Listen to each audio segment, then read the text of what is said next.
And we're live. Welcome to another episode of the New York Information Security Meetup. It's June 10th, just 1 minute past noon. And I have the great pleasure to introduce George Finney, who is a Chief Information Security Officer, best-selling author, a keynote speaker, and a startup advisor. And I'm so excited to have you today. Thank you very, very much, George, for joining. Much appreciated. How are you doing today? It's an honor to be here. Thanks so much for having me. I just from doing research, kind of preceding this conversation. You've done so much. You're very prolific from a writing perspective, and putting yourself out there and providing some insight. And one of the things that you contribute, that you mentioned, that contribute to your kind of vast overview of the cybersecurity space and different disciplines within the space, is that you have a very diverse background. You've done a lot. You were in different roles and so on. So maybe before we get started, maybe you can give us a quick overview of how you started and how you got to where you are today. Yeah, so some of the best career advice that I ever received was, when you're early on in your career, get as much variety as possible, experiment, try and find different things to do. And that'll start to pay dividends later on in your career because you've had such a varied and diverse background. So I actually started out my career as a network engineer, worked for Fortune 500 companies, was a consultant, was in the telecommunications space. And then I kind of shifted gears at one point to go work in some startups. So it was with two different startups. I had to, shift gears from being, focused really just on networks to really be more security centric. That's kind of where I made my shift. But had to learn, Unix and Linux. I mean, I knew it from being on the network side, but I had to get down to the level of building my own custom kernels in Linux, to writing my own scripts and editing code. So great experiences, and because I had this passion for open source software, I went to law school, and and throughout the process of law school, I was an intern at the SEC for a semester. I was an intern at the EEOC. Again, those varied experiences from government to nonprofits to large corporations, I think actually just enriched my experience, right? So when you do something like an MBA program or a law school, you get so much more out of it when you've had an experience or experiences to kind of relate back to and understand. Well, okay, this is really what was going on there, or this is what maybe I should have done. But since law school, I decided to not be an attorney. So I'm a licensed attorney in Texas, but I don't practice. And I got to be, because of my background in security, I inherited the security program here at SMU. Most people don't stay at a job for 18 years, but it's been such a great place to grow and learn and kind of figure out who I wanted to be. And man, I just love writing. And so to be able to kind of give back to the community just in something that I'm passionate about, and being able to translate, some of the really super complex things we do in security down to make them simple enough for non-technical folks outside of security. That's really, I think, hopefully going to make a difference long term to our cybersecurity world. And I'm sure it will. So, what was your kind of your first experience with cybersecurity? Because you were as a network engineer. Back in the day, they didn't even call it cybersecurity; they call it IT security, right? Yeah, Um, so, what was kind of the first experience, and how you got like hands-on experience? And at the time, I think there weren't even formal education around cybersecurity. It was all like mostly self-learning. Totally. So one of my first big gigs was I worked for SBC Communications, or telecommunications provider. They actually acquired AT&T. But so back before the acquisition, we at SBC also acquired webhosting.com. And so that was really the moment. We were running kind of their first data center that was commercially available, that they can rent cages out. And we knew we needed to support those folks inside the webhosting.com environment, as well as the other places in the colo facility. And so, we built our own lab in one of the cages that wasn't being rented out. And we got gear, from NetScreen or from Cisco, the PIX firewalls.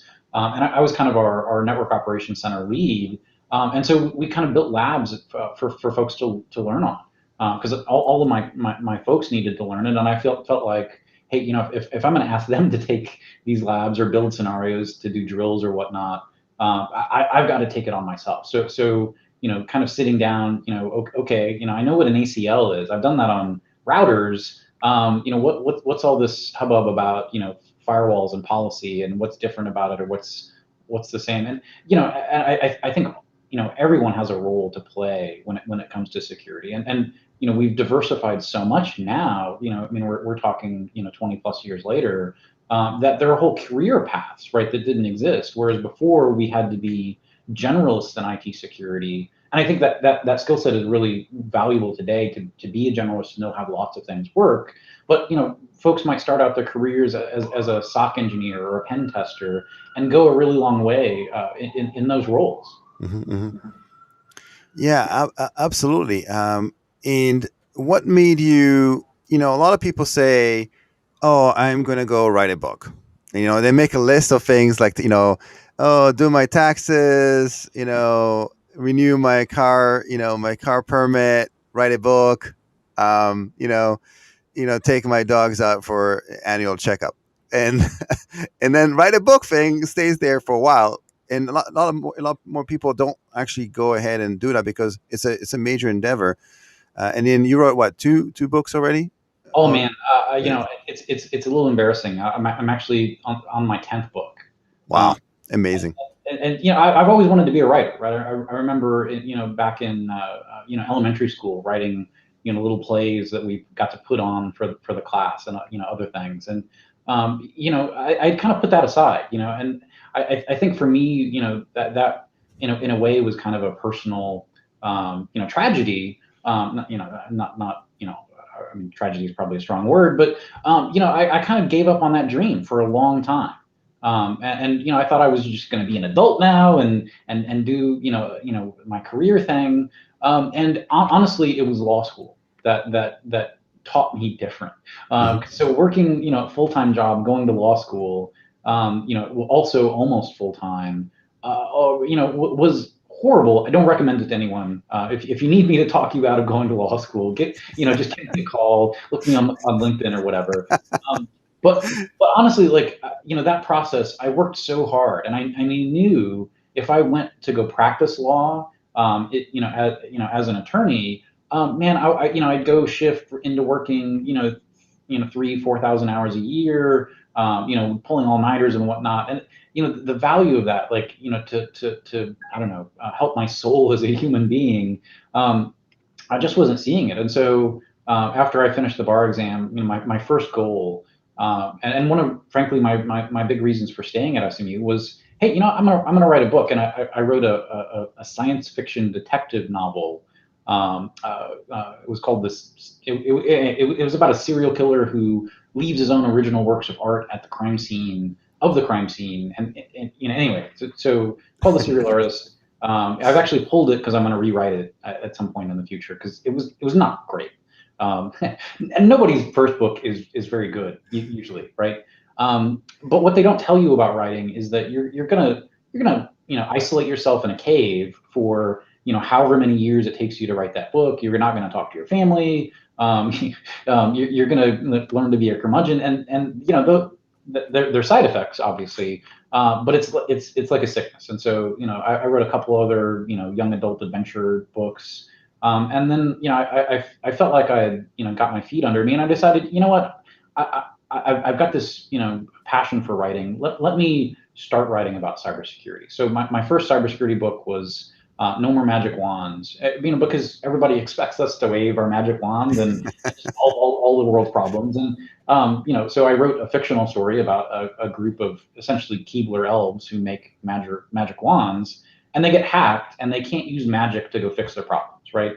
Um, so in business schools, right, they give these case studies where you have to find out, and so it's like a fairy tale case study for, again, nonfiction, or for non-technical users to read and hopefully not feel a lot of fear and uncertainty, and hopefully feel like they can be a part of the process. And after that, I got hired to write a couple of more books, but I again wanted to return to that kind of book. Everyone in their professional development, whether you're in sales or leadership or marketing or whatever, they've read books like Stephen Covey's Seven Habits. They've read Good to Great by Jim Collins. Those kinds of books are amazing, and I think we ought to have books like that for leadership that involve cybersecurity, and that's what I set out to do with my book Well Aware, which you can see in the background here. But the idea was, I shamelessly stole Stephen Covey's, Seven Habits idea, but I think there really are 9 cybersecurity habits that we can, leverage to become better, whether we're in security or whether we're in management or leadership. And we know that 50% of all human behavior is based on habits. And so some of us in security will lament that security awareness training doesn't work, but I think it doesn't work in part because we're not impacting people's habits, and we can work with them to help build habit loops that can help them make a difference and help build their identities when it comes to security. And I love I've been reading the kind of the Forbes Security Council post that it's really great because you do combine things that people are familiar with, like you mentioned, like the never let the good crisis go to waste by Winston Churchill. And then you apply that to concept in cybersecurity, and you do this over and over again, which really ties it all together. So why don't we talk a bit about the book, and maybe we talk about a bit about what those habits are, and how did you manage to distill those down to kind of 9 concepts? Because again, I think that again from my experience, and everybody talks about concept in cybersecurity and talks about very complicated solutions to fix the problem, and then it all boils down to okay, not having a multi-factor. All boils down to having a reasonable access, ACL, access control, and so on. So how did you, when you were in the process of writing that, first of all, how do you even begin? It's such a large, what is it you have a sticky notes everywhere? I'm trying to figure out what that process looked like for when you go onto an endeavor like that. Honestly, I have a very supportive wife. So the first thing I did was, my office area, I went to Home Depot and I got these wall hanging things. They're like for bathrooms, but they're whiteboard mark, essentially, Mm-hmm. you can get them for $10, but probably more now, now that we're in a shortage of everything. But I plastered that with in the walls of my office, and made essentially surrounded myself with whiteboards, and I just started writing, taking notes as things occurred to me. But what I tried to do is I tried to distill down all of the tips and tricks and advice we give to people in security, right? So we say never write your password down. Cool. I've got 500 passwords, and how am I gonna how am I gonna do that? Okay, well, when I started to distill down all of that advice into some categories, I was kind of inspired by the MITRE ATT&CK framework or the kill chain, and so I thought, okay, well, if if the attackers have a chain, then the defenders have a chain too, and if we want to focus on habits and things that are repeatable, that are kind of built into people's personalities, then let's think about how we can distill those down into categories that are repeatable behaviors that someone like me or someone in HR could do. And I started out with 8 habits, and after talking to folks and both in the cybersecurity community as well as psychologists and neuroscientists, right, to delve into the background of what's really going on in people's brains. I kind of rearranged a little bit. Some of the habits kind of merged. Some kind of split off and became their own. So I'm still up for debate whether they're 9 or 10 or 11. But I really do think as I went through the process of writing the book and doing the research, every one of the habits, every single one, has a kind of a specific part of the brain that leverages that habit. Hmm. And so, with that kind of as the backdrop, oh my gosh, like how do we build those? And I think one of the ways we do that is through examples, right? Through role models, and that's why I tell the stories of so many different people in the book, because it's not just George's experience that's going to make a difference. I've got to see how other business leaders, how other security leaders, or lawyers or accountants have done and made a difference in security, and that's how I'm going to internalize that and start to change my own habits. So, if you could, you know, let's say somebody has a 10 minute, like some people they have the cliff notes, and I find also a lot of people don't excuse me, they don't read books these days. They just it's either all audio or they like listen to podcasts like this one, right? And I always imagine myself, these folks that are listening to, they're multitasking.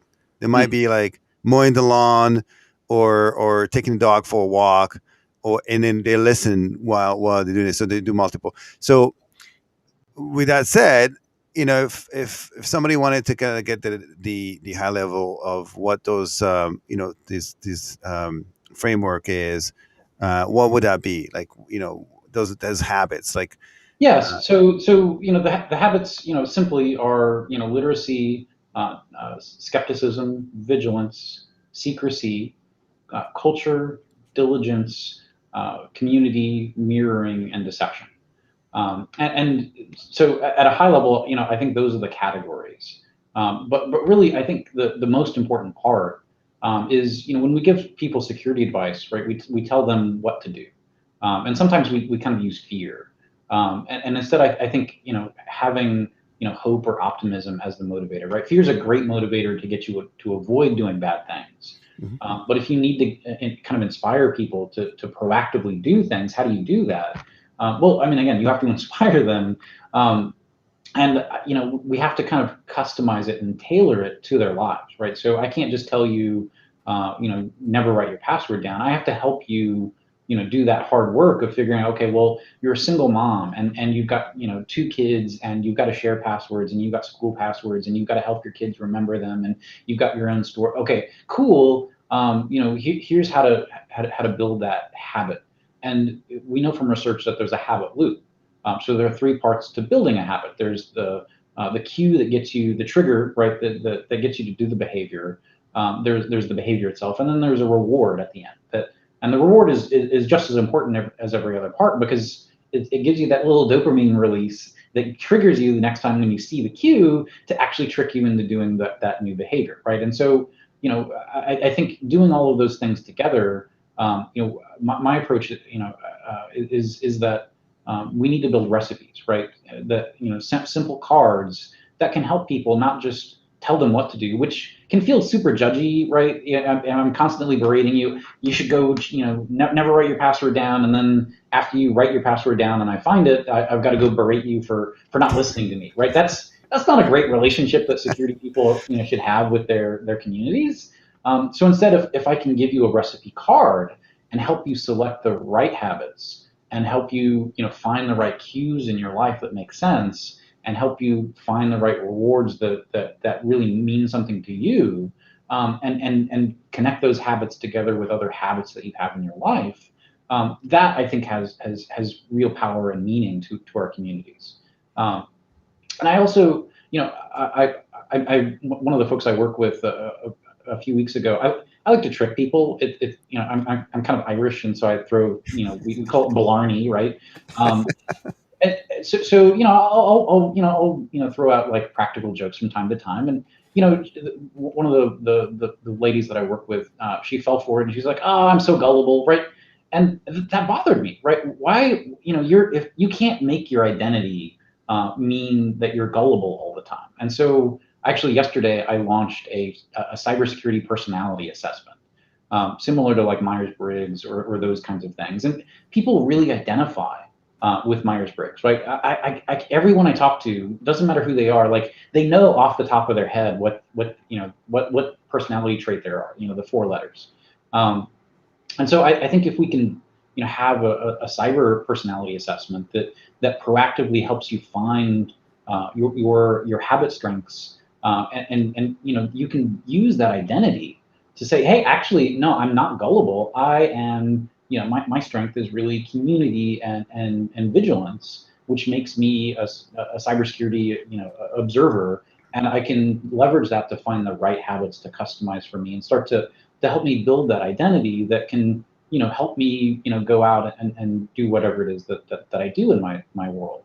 And we know from personal training, right? If you're going to start working out or eating right, or quitting smoking or drinking, you have to have that as your identity first.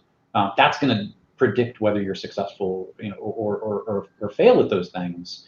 And then we have to get rid of the obstacles along the way, right? So if I'm going to go work out, I got to go to sleep in my workout clothes and leave my shoes right by the bed. We have to make it dead easy for them to do to have success. And I think if we can do that in the security community, oh my gosh, that we'll finally be able to kind of move the needle when it comes to the human side of securing things. So I think it's amazing. So you basically came out with like a Myers-Briggs for security assessment, right? Self-assessment, right? And define what is your cybersecurity quote unquote personality, and therefore use that when you're training or trying to become better at this. So it's not one size fits all. It depending on your personality, cybersecurity personality, you'll be, I guess, more attuned to certain types of controls or certain types of training, depending on what type of. So what this is brilliant. What brought you to do something like this, and then um, I guess the outcome after that will be to design a particular training program depending on your personality. I'm assuming that's the case. Yeah, so after I published the book, it came out in October of last year. Kind of around the launch, I decided I was going to do this free masterclass for folks that bought the book right out of the gate, and I really appreciate that support. So I did it weekly. There are 9 habits, so it was like 9 weeks long, and having that feedback of doing that class, hearing people's comments and what ideas that was jogging in their brains, I realized, oh my gosh, these first 4 habits. I mean, this is literally after. I mean, I'm a terrible writer. I think it's the staircase way, you thinking of things after the fact. But I realized the first 4 habits. Again, literacy, skepticism, vigilance, and secrecy. Those are all things that I do inside myself and inside my brain, and that's cool. Those are interesting habits. And then the other 5 habits are all things that happen outside of a person. So they require other people to do. And I was initially thinking, okay, well, introverts, extroverts, maybe they have different strengths. But of course, when you have two different things, that you have intersections, right? So I might have a particular strong internal strength and a particular strong external strength, and that makes me unique. And I can bring unique things to my team or to my workplace or my community. So cool. That identity is huge, and again, it took me like the effort of actually building the test. For me to take it and then realize, oh my gosh, I had no idea what my own internal strengths were, and it makes total sense. So I'm a cybersecurity explorer, which again, so far in the conversation, you probably would have guessed that about me, like because I'm always looking for new things and trying to learn new stuff and I'm exploring, right? But that exploration means that I have high diligence, right? There's a lot of effort involved in that exploration. But I also have high vigilance, and so I'm looking out for things, and so aligning those things. Oh my gosh, if I had known that I was a cybersecurity explorer at the beginning of my career, that might, I mean, it might have taken me in a different route, or might have led me on the same route. But that self knowledge, I think, is super valuable for helping motivate us to do different things. And in actuality, let's say you wanted to apply that. You're a chief security officer for very, very large organizations. Some organization, let's say somebody was in your shoes, or let's say somebody is running a security awareness training or trying to improve their security posture in organizations.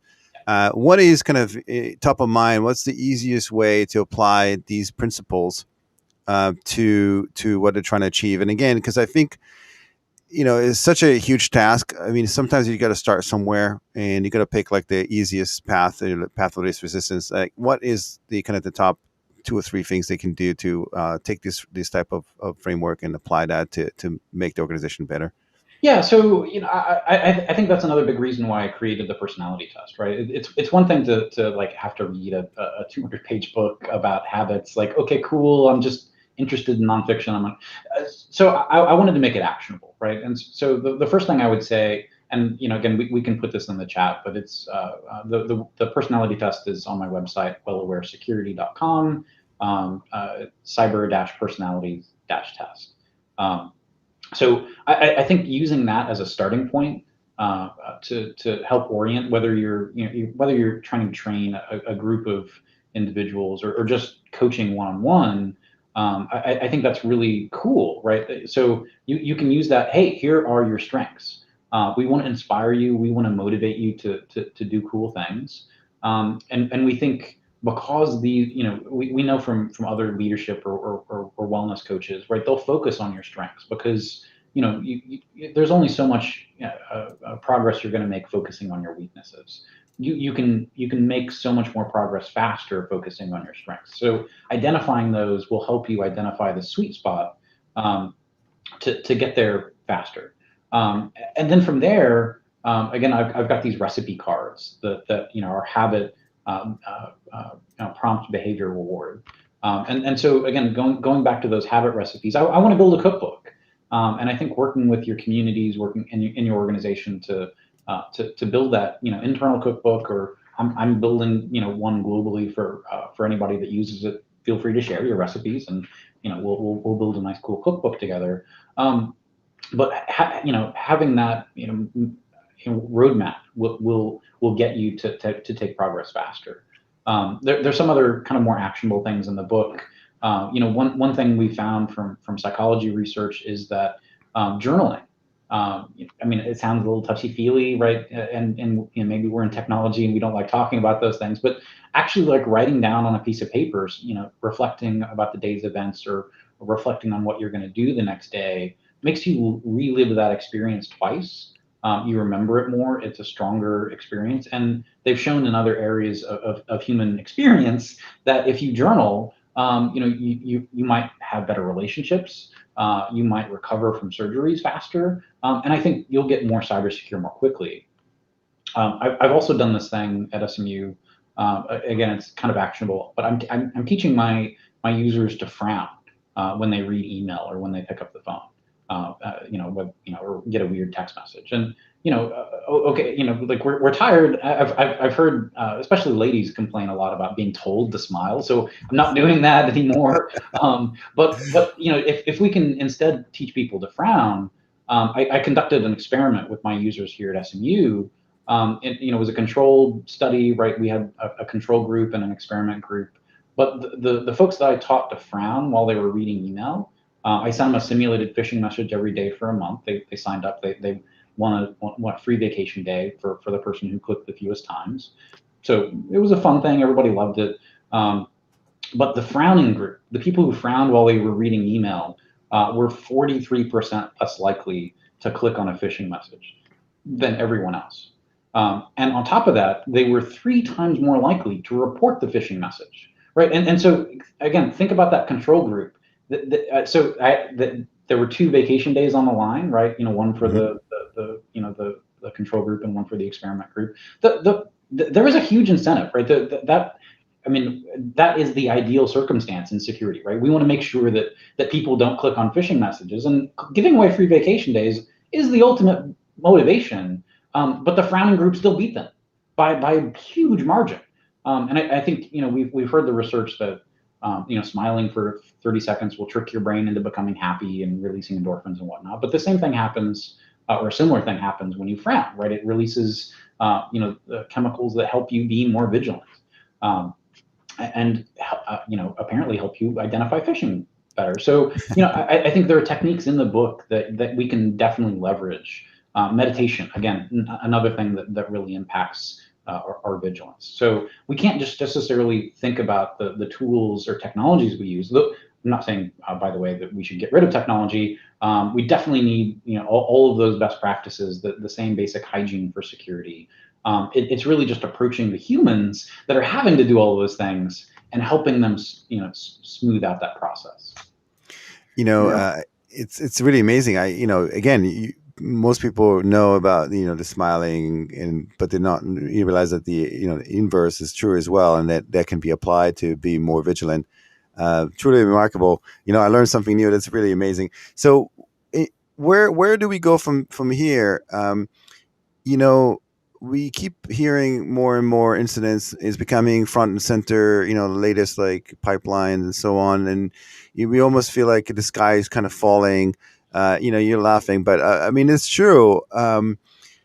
You obviously are a huge contributor to assist in that process and getting us all more aware and more vigilant and so on.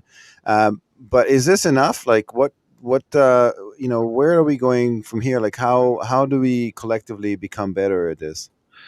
So, I mean, I heard the testimony from the Colonial Pipeline CEO this week, and I guess it's good. Maybe it's progress that he didn't blame any interns, right? So Surprise, okay, surprise. maybe we're taking baby steps here, um, but yeah, I mean, there's so much more that we can do in terms of investment, and I think we here at SMU have a great master's in cybersecurity program, but it's taught out of our engineering school. And when you look at the top 20 business schools in the country, right, they don't offer a single cybersecurity course for business leaders, right? And certainly there are MIS programs out there. They're also not offering risk and cybersecurity courses as a part of their core curriculum. Maybe in some other courses, some other schools, you could take that kind of as an elective. But I mean, honestly, I think that really means today that the people who are getting MBAs are going to be CEOs in maybe 10 or 20 years, and they still aren't going to get cybersecurity, right? That's how bad the problem is. I think it's bad enough where if it keeps getting worse at the rate that it's getting worse at, and has been consistently getting worse at for years, right? There's a lot of incentive for cyber criminals to grow their cyber criminal empires at the same rate that other corporations grow. I mean, I think in 5 or 10 years we're going to be talking about pulling out of the cloud and shutting our networks down and air gapping as much as possible because it's going to be that rampant. We've got to do something today, and I think it starts with the leadership. So maybe that's not, I mean, hopefully we're teaching cybersecurity in business schools as a part of the core curriculum, but we also have to broaden the audience in security, right? We can't have the echo chamber of all of us in cybersecurity community just agreeing with one another. Like, yeah, this is we have to reach out to partners in HR, in marketing, in the C-suite. At boards, and I think part of that's part of why I wrote the book the way that I did, and we have to reach those other audiences, and the way we reach them is through not dumbing it down, but making it approachable, making it less scary, opening up that conversation so that they feel like they can come to us and trust us, because if we're the guys that are saying the sky's falling all the time, well, they're going to treat us like the boy who cried wolf, and they're not going to listen. And I think we've tried that approach, right? We've been saying the sky's falling for 15, 20 years, and At least. we haven't gotten the message across. So maybe taking the other perspective, I'm trying it out, and hopefully we'll make a difference. But yeah, we've got to try everything that works to get business leaders, executives, small business owners to take it seriously. Yeah, absolutely. And so, if somebody wanted to get back in touch with you, possibly get some additional information about your program, what's the easiest way for someone to do that, to reach you? So definitely reach out on LinkedIn. If you reach out on LinkedIn, just let me know that you listened to the New York Information Security Meetup group, so that I know that you're maybe a real person and not a hacker. I assume that everybody that connects with me on LinkedIn is a hacker until I prove otherwise. But yeah, again, I think, another thing we have to do is to be approachable, right? So feel free to ask questions. Don't ask what firewall is SMU using, because I'm not going to answer that, right? But if I can help, I help our students, get jobs and find careers. If I can help, match up folks, if I can, make introductions, I think all of us need to make a difference. And part of that, we've learned to play our cards close to the chest. We say loose lips sink ships. But if we're not sharing, and helping one another, then I think we're more vulnerable, right? We know the bad guys are collaborating and sharing information and learning from one another. We've got to be doing that in security as well. Yeah, absolutely. So you're frowning when you're getting LinkedIn messages. That's I, I think yeah. What is it? My favorite Ozzy Osbourne quote. People think I'm crazy because I'm frowning all the time. Yeah, I also will throw in random quotes. George, you have like so many amazing. You're so well read. You have like a lot of quotes everywhere. And again, I highly recommend reading the Forbes Security Council and some of the stuff that you wrote. It's really amazing. Makes cybersecurity fun. It's fun to read. It really is. It's because it's a lot of it. It's difficult topics that are very involved and so on. But having that style of writing really helps the reader connect to the concepts. I think it makes it much easier. So thank you very much for that, George. And again, thank you everyone for joining today. It's been a real pleasure, George. It's been awesome. I would follow your work. I'm assuming you have an idea already for the next book, but you don't have to tell me if you don't want to. Um, you know, Honestly, I think I've written enough nonfiction. I really want to go back and I want to write the next great American hacker novel. And there's some cool things out there. But man, I think having I don't know, a Breaking Bad with hackers could be really cool. yeah, totally. Instead of a meth lab, maybe just a ransom house. You start there and see where it goes. I don't know. And listen, I would love to invite you over to the events, physical events in New York. We're opening up. I don't know if you travel, but maybe it's something we can do in the future. But I'll definitely keep track of your work. And again, thank you very much for joining. Thanks all for joining for this session today, and looking forward to seeing you all in the next event. Thank you so much, David.